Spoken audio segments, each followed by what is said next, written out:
يا أيها المزمل قم الليل إلا قليلا نصفه وانقص منه قليلا أو زد عليه ورتل القرآن ترتيلا إنا سنلقي عليك قولا ثقيلا إن ناشئة الليل هي أشد وطئا وأقوم قيلا إن لك في النهار سبحا طويلا واذكر اسم ربك وتبتل إليه تبتيلا رب المشرق والمغرب لا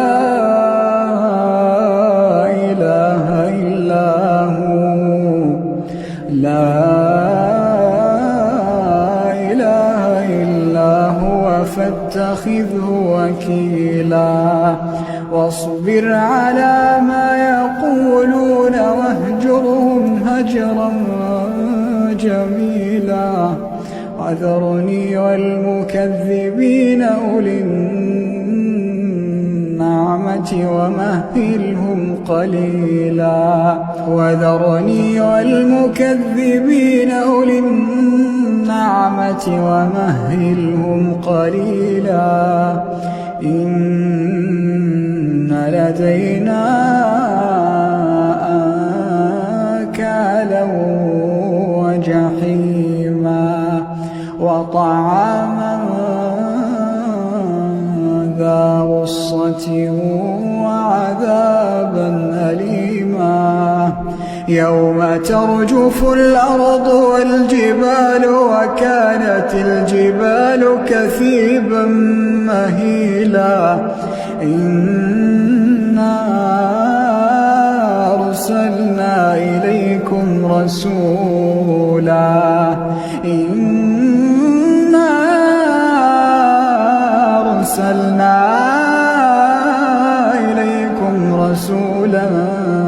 شاهدا عليكم كما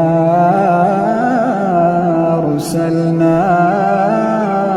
إلى فرعون رسولا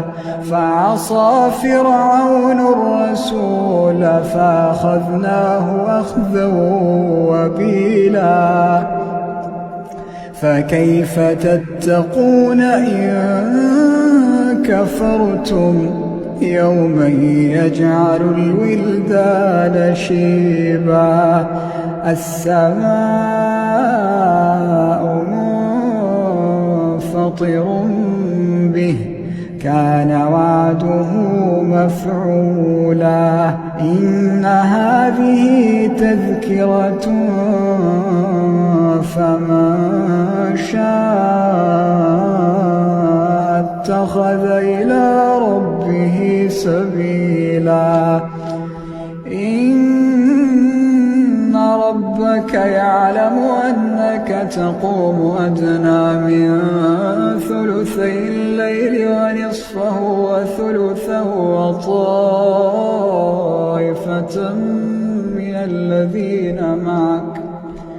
وطائفة من الذين معك الله يقدر الليل والنهار علم أن لن تحصوه فتاب عليكم فاقرؤوا ما تيسر من القرآن علم أن سيكون منكم مرضى وآخرون يضربون في الأرض يبتغون من فضل الله وآخرون يقاتلون في سبيل الله فاقرؤوا ما تيسر منه وأقيموا الصلاة وآتوا الزكاة وَاقْرِضُوا الله قرضا حسنا وما تقدموا لأنفسكم من خير تجدوه عند الله هو خيرا وأعظم أجرا واستغفروا الله